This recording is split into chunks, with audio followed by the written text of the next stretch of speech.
कार्यक्रम के पुण्यार्जक हैं श्री दिगंबर जैन संरक्षणी सभा एवं सकल जैन समाज, जबलपुर, मध्य प्रदेश। संसार का निर्माण किसी व्यक्ति विशेष के द्वारा नहीं हुआ है।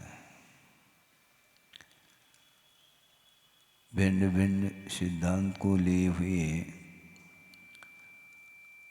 लोग कुछ ऐसे हैं जिनकी धारणा है कि ईश्वर के द्वारा सृष्टि की रचना हुई है।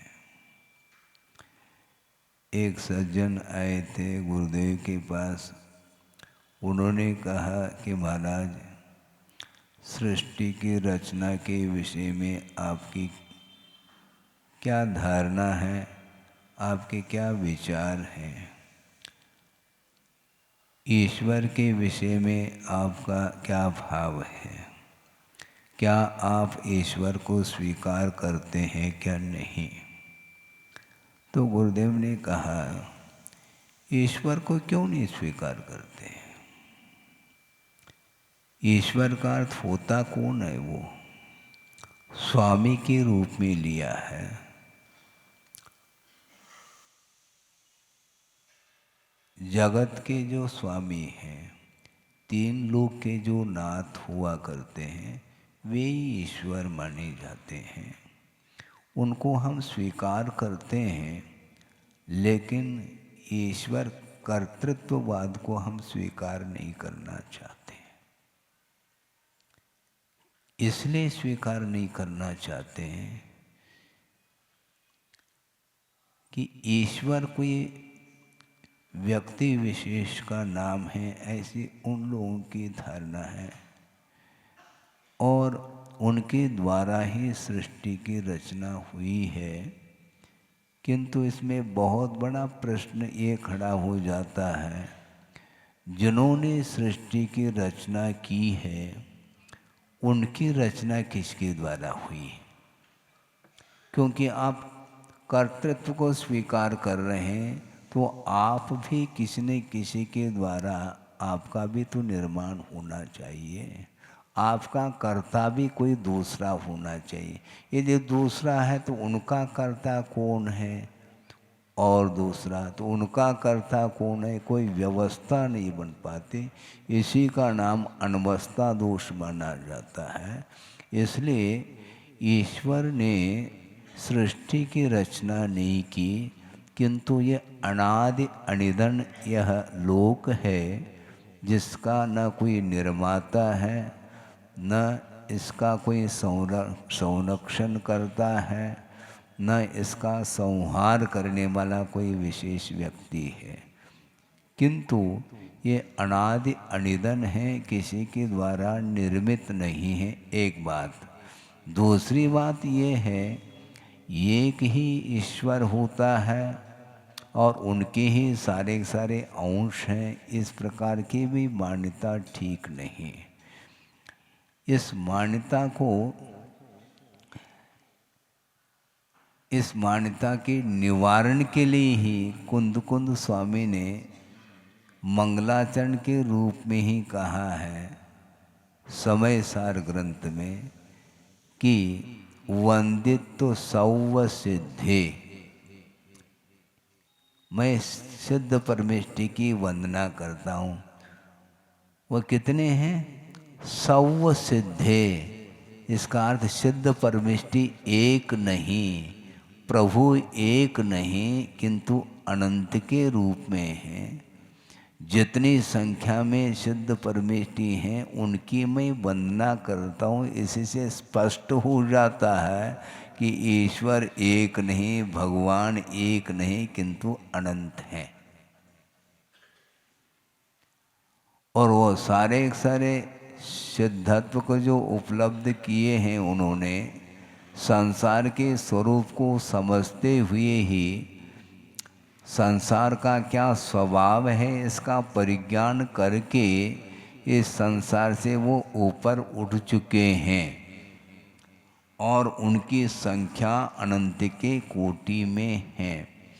दूसरी बात, कोई भी जिज्ञासा आप लोगों के अंदर उठ सकती है कि महाराज ये बताओ कि सर्वप्रथम कौन सिद्ध हुए हैं? सर्वप्रथम कौन सिद्ध हुए हैं? तो सबसे अंत में कौन सिद्ध होंगे, ये भी प्रश्न उठेगा। आदिम तीर्थंकर युग की अपेक्षा से, किंतु वो आदिम इसलिए नहीं है, उनके पूर्व में भी अनंत युग निकल चुके हैं। बिगनिंग लेस है, शुरुआत नहीं है। इसलिए जहाँ शुरुआत नहीं वहाँ पर अंत भी नहीं है, और दोनों नहीं है तो मध्य की परिकल्पना कहाँ से की जा सकती है? ये स्पष्ट है। ये आदि मध्य और अंत से रहित सर्वज्ञ की परंपरा या सर्वज्ञत्व का जो प्रभाव है, सर्वज्ञ का जो प्रवाह है, वह आदि अंत मध्य से रहित है। इसलिए अतीत में अनंतानंत सिद्ध हुए हैं और भविष्य में भी अनंतानंत सिद्ध होते रहेंगे। इसलिए मोक्ष मार्ग इसका आदि नहीं और इसका अंत नहीं। ये चलेगा। जिस प्रकार संसार मार्ग, संसार की परंपरा अनादिकालीन है और अनंत काल तक ये चलेगी, इसी प्रकार मोक्ष मार्ग की भी परंपरा अनादि अनंत काल तक चलेगी। इसलिए मार्ग पर चलने वाला जो जीव होता है वह आस्था के साथ चलता है। इसलिए आस्था के बल पर अपने अनंत संसार को उसने विच्छिन्न कर लिया है। अनंत संसार का जो विच्छेद होता है वह श्रद्धान के बल पर होता है, और श्रद्धान जो होता है वह परोक्ष के प्रति हुआ करता है। प्रत्यक्ष वस्तु तत्व का जब परिज्ञान होता है उस समय उसको श्रद्धान की कोई आवश्यकता नहीं पड़ती है। इसलिए श्रद्धान का अर्थ विश्वास होता है, आस्था जिसको बोलते हैं।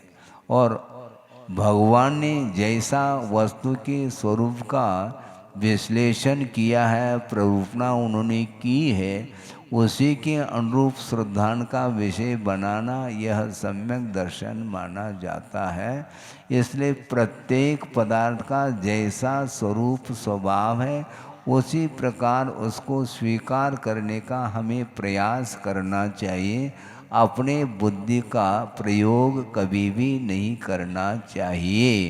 इदम एव ऐसा कहा आचार्यों ने, यही है वस्तु का स्वरूप, इसी प्रकार है। इत्थम एव न अन्यत न च अन्यथा, अन्य रूप भी नहीं और अन्य प्रकार भी नहीं, जैसा है वैसा एक्सेप्ट कर लो। महाराज हम बिना जाने हम कैसे हम स्वीकार करें? तो अनंत को जानने की क्षमता है क्या तुम्हारे पास? है अनंत को जानने की क्षमता है तो तुम ही तो सर्वज्ञ हो गए, और कौन रहा फिर सर्वज्ञ? हमें बताओ। सर्व को जानने वाले आपके अंदर ही वह सर्वज्ञत्व यदि है तो और दूसरे सर्वज्ञत्व के शरण लेने की कोई आवश्यकता थोड़ी पड़ती है। इसलिए सभी पदार्थ का परिज्ञान होने के उपरांत श्रद्धान की आवश्यकता नहीं पड़ती है। इसलिए आप लोगों को दिमाग लगाने की आवश्यकता नहीं। जिनका दिमाग लगा है उनकी बात को स्वीकार करो। और सर्वज्ञ भगवान दिमाग से उन्हें ज्ञान नहीं होता, ये भी ध्यान रखो। महाराज फिर उनके पास दिमाग नहीं है क्या? बिल्कुल ठीक, उनके पास दिमाग नहीं है, ये ध्यान रखो। महाराज आप क्या कह रहे हैं? बिल्कुल ठीक कह रहा हूँ। आप धैर्य के साथ सुनने का प्रयास करें, क्योंकि दिमाग का अर्थ मन होता है, वो मन से ऊपर उठ चुके हैं। क्योंकि छद्मस्त अवस्था में पदार्थ का जो बोध होता है वह इंद्रिय और मन का आलम्बन लेकर के पदार्थ का बोध होता है। इसलिए सीमित पदार्थ का ही बोध अथवा ज्ञान होता है, और सीमातीत जो वस्तु तत्व का ज्ञान उन्हें जो हुआ है वह केवल ज्ञान के माध्यम से हुआ, और वह केवल ज्ञान इंद्रिय आश्रित और मन के आश्रित नहीं है। इसलिए उनके पास दिमाग नहीं। लोग कह के महाराज आप क्या कह रहे हैं? बिल्कुल ठीक कह रहा हूँ, आगम से कह रहा हूँ। संगी और असंगी पने से वो ऊपर उठ चुके हैं, और जब तक मन था उस मन के माध्यम से वस्तु तत्व के प्रति श्रद्धान उन्होंने किया, और यहाँ तक कि गणधर परमेष्टि भी श्रद्धान ही करते हैं।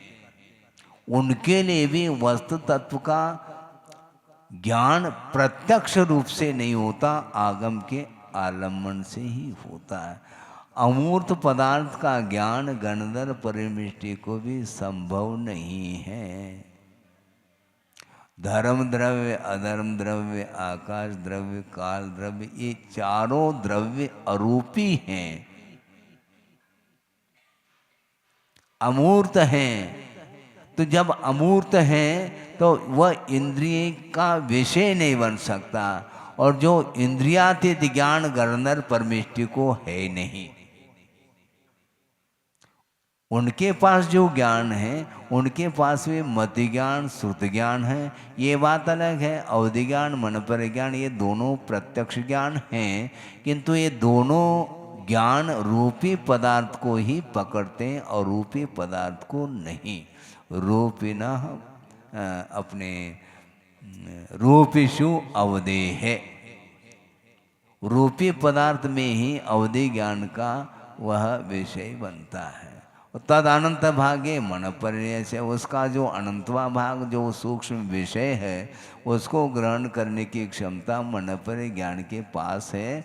किंतु चाहे वो अवधि ज्ञान हो, चाहे मन पर ज्ञान हो, वह अमूर्त पदार्थ को जानने की क्षमता उन दोनों ज्ञानों में नहीं है। इसलिए गणधर परमेष्टि भी अमूर्त पदार्थ का उन्हें भी बोध नहीं होता। महाराज आत्मा अमूर्त है, कैसी होती होगी आप बताओ? गणधर परमेष्टि भी नहीं बता पाएंगे। और दूसरी बात, केवली भगवान भी नहीं बता पाएंगे, ये ध्यान रखो। क्योंकि बताने के लिए चले जाएंगे तो शब्द का आलम्बन लेना पड़ेगा, और शब्दातीत ज्ञान है उनका। तो ऐसी स्थिति में केवली भगवान केवल ज्ञान के माध्यम से चेतना, चेतनात्मक, मूर्ता, मूर्तात्मक, सूक्ष्म आदि पदार्थों को जान लेते हैं, किंतु प्ररूपणा जो होगी वह शब्द के आश्रित होगी। और दिव्य ध्वनि क्या है? वह शब्दात्मक है। इसलिए केवली भगवान ने अनंत को जाना है। कहा कितना? दिव्य ध्वनि के माध्यम से उसका अनंतवा भाग ही दिव्य ध्वनि में विषय आया है, और उसका अनंतवा भाग ही द्वादशांग में वह निबद्ध हो सकता है, होता है। इसलिए गणधर परमेष्टि भी अमूर्त पदार्थ को नहीं जान सकते। तो ऐसे स्थिति में शुद्ध परमेष्टि को भी नहीं जान सकते। कौन? गणधर परमेष्टि। आराधना तो हम जो कर रहे हैं आस्था के बल पर कर रहे हैं। सिद्ध परमेष्टि को आपने देखा है क्या? सुबह सुबह उठ करके कभी भी उठो तुम, वो देखने में नहीं आएंगे। अरहंत परमेष्टि फिर भी नेत्रेंद्रिय के द्वारा, इन्हें आंखों के माध्यम से उनका दर्शन हो सकता है, किंतु दर्शन करने में जो आ रहा है वह पौद्गलिक पर्याय ही आ रही है। वैभाविक पर्याय का तो दर्शन हो सकता है, स्वाभाविक पर्याय का दर्शन कितने भी कोशिश करो संभव नहीं है। तो ऐसी स्थिति में ये जो संसार है अनंत काल से चला आ रहा है, ये कब तक चलेगा? तो आचार्य कहते हैं अनंतानंत जीव हैं और वो कभी भी उनका अंत नहीं होगा। इसलिए सृष्टि का कर्ता भगवान नहीं, किंतु वह अनादि अनिधन वह स्वयं है, उसका निर्माता कोई नहीं है। तो इस प्रकार कुंद कुंद स्वामी ने ईश्वर को एक ही रूप में स्वीकार नहीं किया। अनंतानंत सिद्ध परमेष्टि हैं, उनकी मैं वंदना करता हूँ ऐसा कहा। तब उनको समझ में बात आ गई ईश्वर कौन होते हैं। जो भगवान है उनको ईश्वर कहा, ये व्यवहार से ही कहने में आ रहा, वो स्वामी होते हैं ऐसा नहीं। यदि स्वामी हैं तो कोई सेवक होना चाहिए। भगवान हमने माना है, उन्होंने अपने आप को भगवान के रूप में नहीं माना है। क्योंकि स्वभाव निष्ठ जो हो जाता है तो स्वभाव का ही संवेदन करता है। और ये गुरु और शिष्य, भक्त और भगवान, ये सापेक्ष कथन है। हाँ, इसलिए हमें स्वभाव की आराधना करनी है। जो स्वभाव निष्ठ हैं उनकी आराधना करो, और स्वभाव को प्राप्त करने के लिए जो कटिबद्ध हैं, अन्य जो परमेष्टि हैं, उनकी आराधना करने से ही संसार का विच्छेद हो सकता है, ये कहा जा रहा है। अब यहाँ पर संसार का निर्माण किसी ने किया नहीं, तो ये हो कैसा रहा है इस प्रकार का परिणमन? तो आचार्य कहते हैं स्वयं ही उसका करता है, दूसरा नहीं। दूसरे के निमित्त से परिणमन हो सकता है, उसका मैं निषेध नहीं कर रहा हूँ, किंतु सब कुछ दूसरे के द्वारा यदि हो रहा है तो कभी फिर आपका जब परिणमन दूसरे के अधीन ठहरा है, किंतु आपका परिणमन दूसरे के अधीन नहीं, स्वयं अपने परिणाम के अधीन हैं। इसलिए अपने परिणामों को उज्जवल बनाने का पुरुषार्थ स्वयं को ही करना है। आपके परिणाम उज्जवल भी होते हैं और मलिन भी होते हैं, इसका कर्ता आप स्वयं हैं, दूसरा नहीं। मुझे क्रोध मत दिलाओ ऐसे किसी ने कहा, अरे दिलाया जाता है क्या? ये इसका भी कोई व्यवसाय होता है क्या? आदान प्रदान है। मुझे क्रोध मत दिलाओ, अरे यदि दूसरे के द्वारा ही वह क्रोध आदि भाव उत्पन्न हो रहे हैं, तो फिर आपके द्वारा क्रोध दिलाया जा रहा है, तो आप दिलाओ भगवान को। तो आप दिलाएंगे तो वो भी क्रुद्ध हो जाएंगे, फिर समस्या फिर खड़ी हो गई। ऐसा नहीं, क्रोधादिक जितने भी कषाय होती हैं उसके लिए भिन्न निमित्त हो सकते हैं, किंतु वो सारे सारे निमित्त आपके लिए उदासीन है, ये ध्यान रखो। हाँ, दूसरे के निमित्त से होना अलग है, किंतु आपको वो क्रोध करने के लिए प्रेरित नहीं कर रहे हैं, आप स्वयं प्रेरित हो रहे हैं। अपने क्षमा भाव को आपने छोड़ा क्यों? यदि क्षमा भाव की आराधना निरंतर करोगे, चाहे कितनी सब लोग मिलकर के आप क्रोध दिलाने का पुरुषार्थ करेंगे, तो वो हार जाएंगे और आपकी जीत होगी। हम हारते चले जा रहे हैं। करने दो क्रोध। क्रोध कौन दिला? हमारे अंदर क्रोध का उदय हो सकता है, लेकिन मैं क्रोध करूं तो कर सकता हूं, नहीं करूं तो मुझे कोई भी बाध्य नहीं कर सकता। हम स्वयं बाधित हो रहे हैं और दूसरे के ऊपर थोपा जा रहा है, ये मुझे क्रोध दिला रहा है, इसमें इन्होंने मुझे लालच दिलाया। अरे तुम क्यों ललचाते क्यों हो तुम? लालच तो कोई भी दे सकता ना है? तो एक श्रमण है, उनको भी लालच दिया जा सकता है, लेकिन उस लालच में वो आएंगे नहीं। यदि आ गए तो सत्य की आराधना उनके द्वारा संभव नहीं है। सत्य की आराधना करने वाला व्यक्ति कभी भी लोभी नहीं हो सकता, कभी क्रोधी नहीं हो सकता, कभी वह भयभीत नहीं हो सकता, किसी के कहने में वो नहीं आ सकता। किंतु सच्चे देव गुरु शास्त्र ने जो कहा है उसी को उन्होंने श्रद्धान के रूप में स्वीकार किया है। इसलिए संसारी प्राणी एक तरफ हो जाए दुनिया, कोई दूसरी दुनिया नहीं, चौथी दुनिया हो सकती है। एक पेपर का नाम है, न्यूज़ पेपर चौथी दुनिया है, ऐसा सुना था पहले, अब जैसा भी हो, लेकिन कोई दूसरी दुनिया एक तरफ हो, किंतु जगत का, संसार का स्वरूप जिसने समझ लिया है वह दूसरे के बहकाव में नहीं आ सकता, ये ध्यान रखो। दूसरा व्यक्ति कुछ भी कह सकता है, किंतु जिसके अंदर सत्य पल रहा है उसको कोई विकल्प नहीं होता मैं शुद्ध करूं, मुझे शुद्ध करना ही नहीं।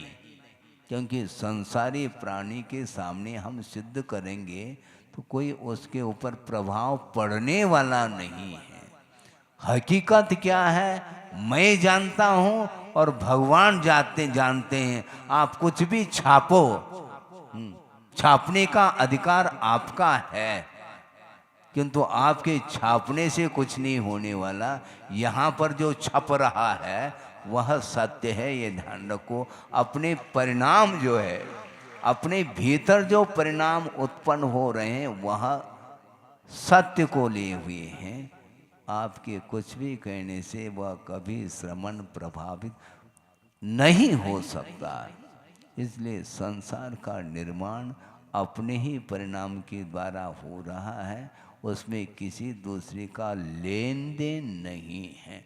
निमित्त पड़ सकता है, लेकिन निमित्त तो हमेशा मिलता रहेगा। तो हमेशा आप क्रोधादिक भाव करते रहोगे तो कभी भी अंत नहीं होने वाला संसार का। इसलिए संसार का निर्माण अपने परिणाम के द्वारा हो रहा है और अपने ही पवित्र परिणाम के माध्यम से उसका विच्छेद किया जा सकता है। यह संसार का स्वरूप है। इसलिए प्रत्येक व्यक्ति के भीतर वह ईश्वरत्व शक्ति, प्रभुत्व शक्ति विद्यमान है। उसको उद्घाटित करना है तो आपको किसके शरण में जाना है? चार ही शरण हैं, उनके शरण में जाएंगे। दुनिया के शरण में हम नहीं जा सकते।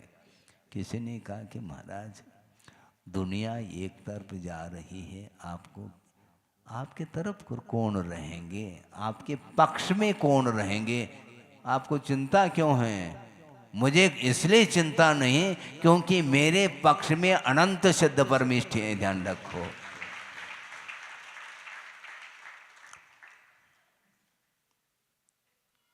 मैं अपने आप में अकेलापने का अनुभव नहीं करता है।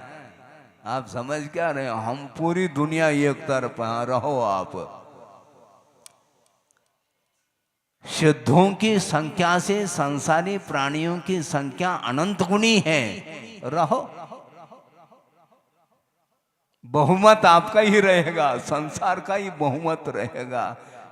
क्योंकि एक सिद्ध परमेष्टि है तो इधर 100 संख्या एक समझने के लिए है। क्योंकि अभी तक जितने भी सिद्ध हुए हैं उनसे अनंत गुणी संसारी जीवों की संख्या है। इस विषय को थोड़ा सा और मैं विस्तार करना चाहता हूँ आगम के माध्यम से। शायद पहले भी कहा हुआ हो, फिर भी अनुप्रेक्षा रिपीट कर रहा हूँ। कर्म सिद्धांत ग्रंथों में ये बात आई है कि एक जो निगोदिया जीव है उसके शरीर की अवगाहना कितनी है? घनांगुल के असंख्यात भाग है। घनांगुल का क्या नाप तोल है आप आगम से जान सकते हैं। समझने के लिए 1 फीट है लंबा और उतने ही चौड़ा और उतनी ही मोटाई को लेकर के उसको एक घनपीठ बोलते हैं। उसी प्रकार जो 1 अंगुल है वो उसका घनांगुल अर्थात वह लंबाई चौड़ाई और उतनी मोटाई है। उसके असंख्यात भाग करने पर जो 1 भाग है उतने प्रमाण में निगोदिया जीव की शरीर की अवगाना है। और उसके शरीर में कितने जीव विद्यमान हैं तो आचार्य कहते हैं एक निगोद शरीरे जीवा दव्व प्रमाण दो दिठा सिद्धेय अनंत गुना। सुना? शुद्ध अभी तक जो हुए हैं उससे अनंत गुणी जीव एक निगोदिया जीव के शरीर में है। और ऐसे कितने निगोदिया शरीर हैं? असंख्यात है।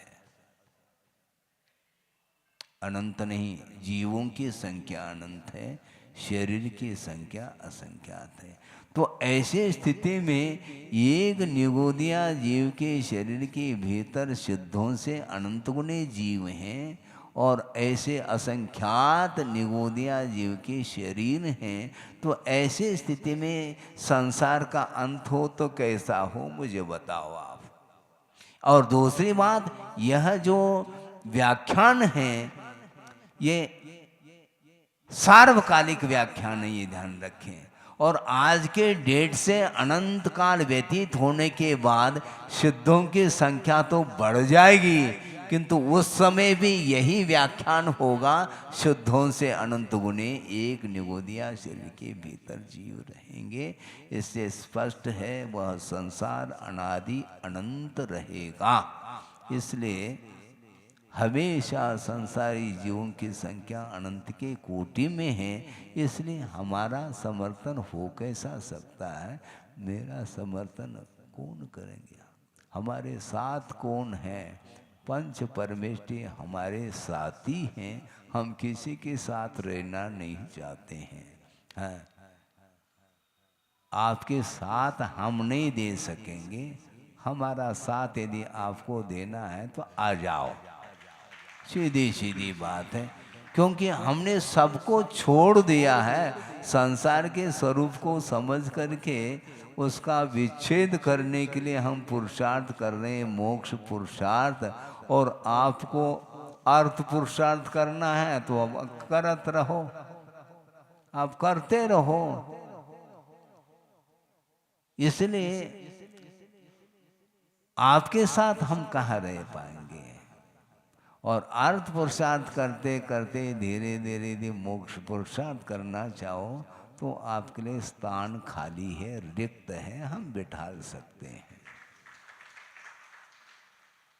तो इसीलिए ये संसार का निर्माण किसी व्यक्ति विशेष के द्वारा नहीं हुआ, अपने ही परिणाम के द्वारा हुआ, ऐसा आगम का उल्लेख है। इसलिए संसार का जो स्वरूप है, स्वभाव है, उसका विस्तार के बारे में आपने सुना। अभी प्रसंग चल रहा है, तिर्यंच गति का वर्णन किया जा रहा है। अगली कारिका के माध्यम से कुछ विषय और आपके सामने रखा जाएगा। तिर्ये ही खज्जमानो दुष्ट मनुष्य ही हम मानो भी संवत्थ विसंतठो भय दुखम विसहदे भीमम। सोचो क्या है, नरक गति का वर्णन तो आपने सुन लिया कुछ गाथाओं के माध्यम से। अब ये इस गाथा में तिर्यंच गति का वर्णन और कर रहे हैं। तिर्यंचों के माध्यम से खाया जा रहा है। किसको? दूसरे तिर्यंचों को। खज्जमानो, एक सिंह है, व्याघ्र है, भालू है, मार्जान अर्थात बिल्ली है, श्वान अर्थात कुत्ता है, और मगरमच्छ इत्यादि के सारे के सारे ये बलिष्ठ तिर्यंच माने जाते हैं, बलवान हैं, और निर्बल पशु को वह कवल बनाते हैं। इसलिए तिर्ये खज्ज मानो ऐसा कहा। कैसा है संसार है।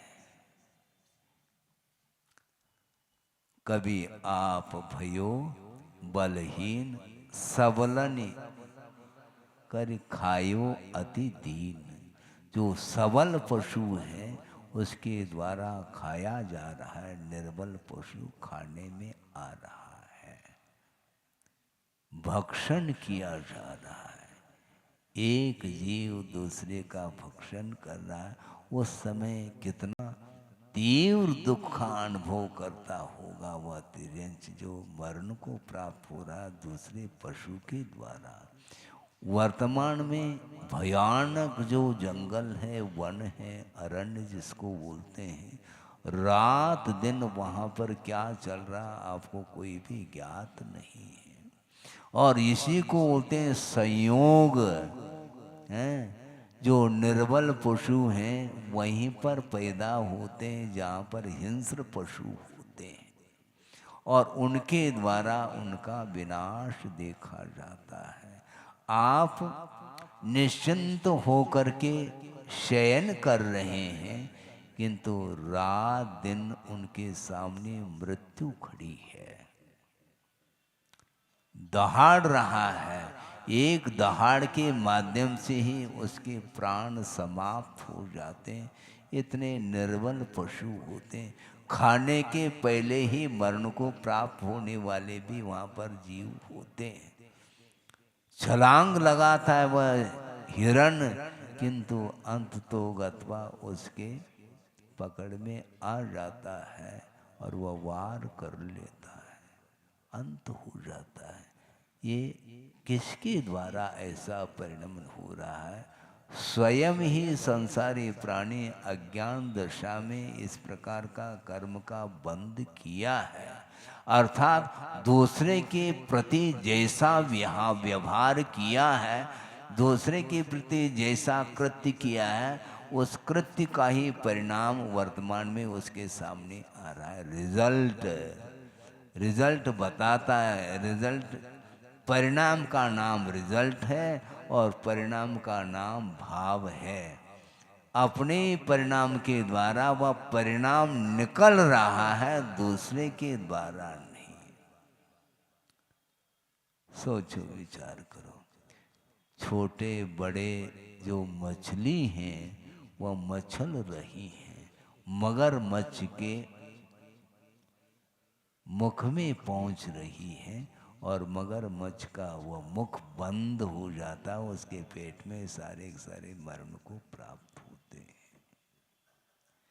इस प्रकार ये सारे सारे चतुर्गति संसार के स्वभाव के बारे में आप लोगों को पढ़ना चाहिए। कभी पढ़ते क्या नहीं? संसार में तो आप रहे हो, सुख से रहो, लेकिन दुख का कारण क्या है इसको भी तो कम से कम समझो। क्योंकि इस प्रकार दुर्गति का जो बंधु कर रहा है वह विषय और कषायों के माध्यम से उसको दुर्गति मिल रही है। इस प्रकार श्रद्धान का विषय बनाते हुए निरंतर स्वाध्याय करते हुए भगवान ने क्या स्वरूप बताया संसार का, उसके बारे में परिज्ञान आपको कर लेना चाहिए।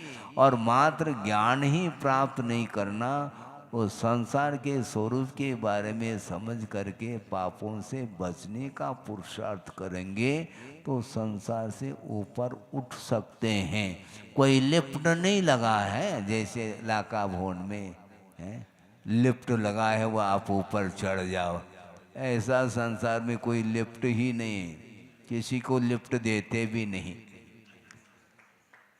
है। लिफ्ट का रिस्पॉन्स क्या बोलते हैं आप? हाँ, महत्व लिफ्ट है ही नहीं और लिफ्ट दिया नहीं जा सकता। आपको स्वयं को ही अपने आप को उठाना पड़ेगा। कोई क्रेन नहीं लगेगा आपको उठाने के लिए। उठो, उठना है। उठ बैठो किसी ने कहा तो उठ करके पुनः बैठ गया वो। क्यों? आप ही नहीं तो कहा था महाराज उठ बैठो, तो उठ करके वो बैठने के लिए थोड़ी कहा। एक भाषा है, उस भाषा को समझ, हम भी पहले नहीं समझते थे उठ बैठो क्यों कहते हैं। ये भाषा है। उठो कहने का अर्थ है उठ बैठो। वो उठ बैठो करने से वो पुनः संसार में ही बैठ रहा है वो, क्योंकि आपने कहा ना उठ बैठो। अरे भैया तुम संसार से उठो ऐसा कहना पड़ेगा मुझे आप, नहीं तो उठ बैठो करने से उठ करके पुनः बैठने लग जाओगे आप आराम के साथ। ऐसा नहीं चलेगा। संसार का स्वरूप आप समझने का पुरुषार्थ करिए। समझाने का पुरुषार्थ तो हम कर सकते हैं, किंतु आपको यदि बात समझ में नहीं आएगी तो भगवान भी नहीं समझा सकते हैं, ऐसा कहा है। इसलिए जो बलवान तिर्यंच होता है वह निर्बल पशु को अपना कवल बना रहा है, भक्षण कर रहा है। और मान लो जैसे तैसे उन बलवान पशुओं से निर्बल पशु मान लो बच गए अपनी चतुराई से जैसे भी, लेकिन सामने और खड़ा है कौन? दुष्ट मनुष्य ही हम मानो ही, ऐसा कहा। दुष्ट जो मनुष्य हैं, म्लेच्छ हैं, भील हैं, धीवर आदिक हैं, उनके द्वारा वो निर्बल पशु जिनका घात किया जा रहा है। इसलिए सर्वतव्य संतट्ठो, सर्वत्र संसारी प्राणी संत्रस्त है, यानी पीड़ित है, दुखित है। भय दुखम विसहदे, भयभीत होकर के वह दुख का, तीव्र दुख का वह अनुभव कर रहा है। ये तिर्यंच गति का वर्णन है। तिर्यंच गति मिली क्यों? तिर्यंच पर्याय मिली क्यों? पाप का परिणाम। नरगति क्यों मिल जाती? वह भी पाप का परिणाम। और मनुष्य गति में भी कुछ निंदनीय कुल आदिक जो मिलते हैं वह भी पाप का ही परिणाम है, क्योंकि सम्यक दृष्टि इनमें उत्पन्न नहीं होता। ये आगम का उल्लेख है। प्रथम नरक बिन षठ भू ज्योतिष वान भवन षंड नारी, थावर विकल त्रय पशु में नहीं उपजत समकित धारी। प्रथम नरक बिन कहा, क्यों? उसको क्यों छोड़ा? क्योंकि जिसने मिथ्यात्व अवस्था में नरकायु का बंद किया है, फिर बाद में सम्य दर्शन को प्राप्त करके उसको क्षायिक बनाया है मान लो, तो वह क्षायिक सम्यक दृष्टि अब नरक को तो जाना ही पड़ेगा। क्योंकि आयु कर्म का संक्रमण संभव नहीं है, और मिथ्यात्व दशा में पाप के उदय के कारण परिणाम कलुषित करके वह नरक आयु का बंद किया है। फिर बाद में पश्चाताप करके उसने उस पाप को थोड़ा सा धोने का पुरुषार्थ किया, और उसके माध्यम से सम्यक दर्शन प्राप्त करके केवली श्रुत केवली के सानिध्य में उसको क्षायिक बनाया। अब जाना तो पड़ेगा, इसलिए सम्यक दृष्टि यदि नरक जा भी रहा है वह क्षायिक सम्यक की अपेक्षा से कहा।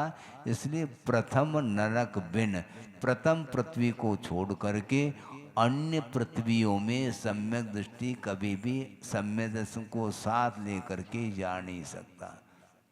आयु कर्म का बंद कर लिया, बाद में यदि मान लो क्षोभम सम्यक दर्शन प्राप्त कर लिया किंतु क्षायी के रूप में परिवर्तित नहीं किया है, तो जाते समय उसका क्षोभम सम्यक दर्शन छूट जाएगा।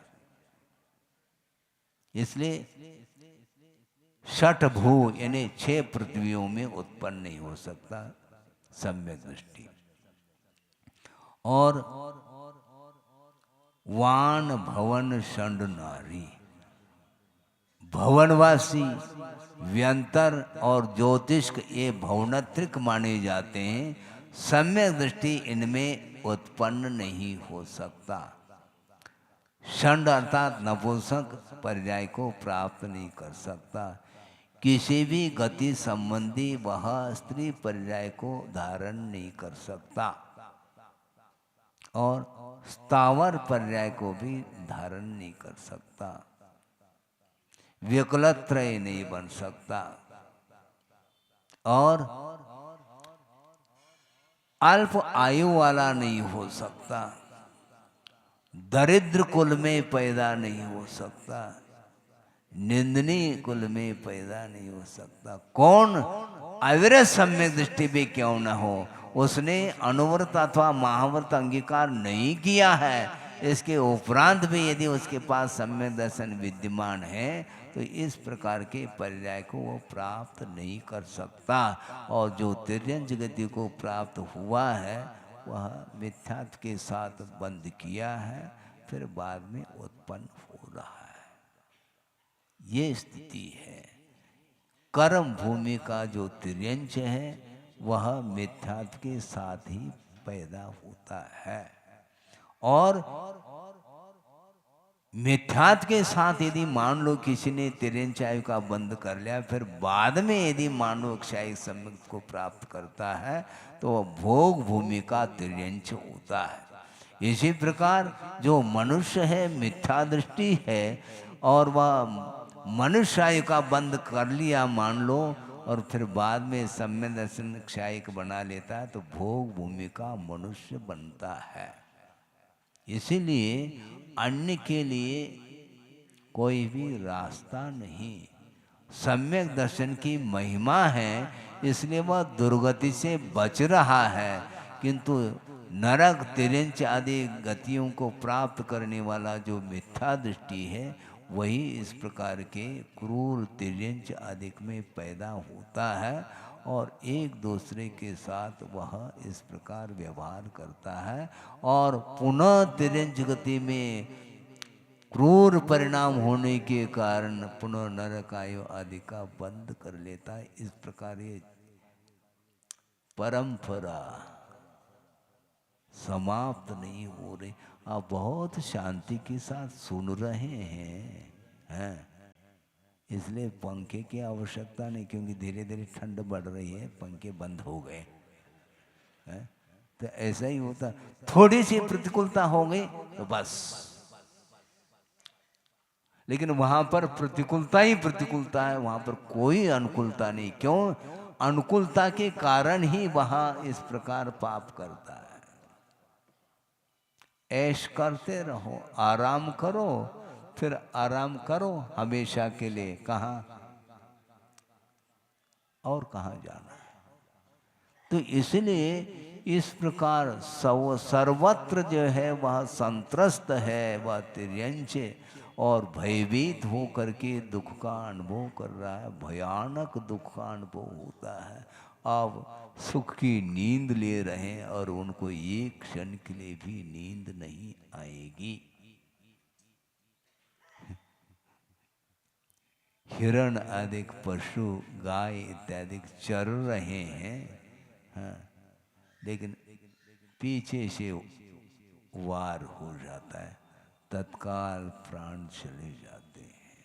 ये रात दिन यह क्रम चल रहा है। इसके उपरांत भी संसारी प्राणी को यदि ज्ञान नहीं होता, वैराग्य नहीं होता, वैराग्य के लिए और कौन सा हम प्रसंग सुनाएं। इसलिए गुरुदेव ने कहा था, आपका समय हो रहा है कि वस्तुतः ग्रंथ खोलने का नाम स्वाध्याय नहीं, करो निषेध नहीं, किंतु वस्तुतः ये जो जगत है ये जागृत होकर के इसका चिंतन करो। चार गति समय खुली किताब है,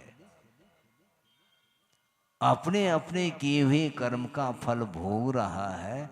कोई सुख का अनुभव कर रहा है, कोई दुख का अनुभव कर रहा है, इसमें कोई दूसरे का हाथ नहीं, स्वयं का ही हाथ है। अपने परिणाम के द्वारा ये संसार निर्मित है, इसलिए इसका सृष्टि का कर्ता कोई दूसरा नहीं, ऐसा गुरुदेव का कहना था। इस प्रकार ये तिर्यंच गति का वर्णन और 2-4 गाथाओं के माध्यम से करेंगे। इसके बाद मनुष्य गति का वर्णन आने वाला है, इतना ही पर्याप्त है। बोधि समाधि परिणाम शुद्धि स्वात्मोपलब्धि शिव शोक सिद्धि चिंतामणिम चिंतित वस्तुदाने त्वामंद मानस्य ममास्तु देवी। परम पूजाचार्य गुरुवर श्री विद्यासागर जी महाराज की जय। इस कार्यक्रम के पुण्यार्जक थे श्री दिगंबर जैन संरक्षणी सभा एवं सकल जैन समाज, जबलपुर, मध्य प्रदेश।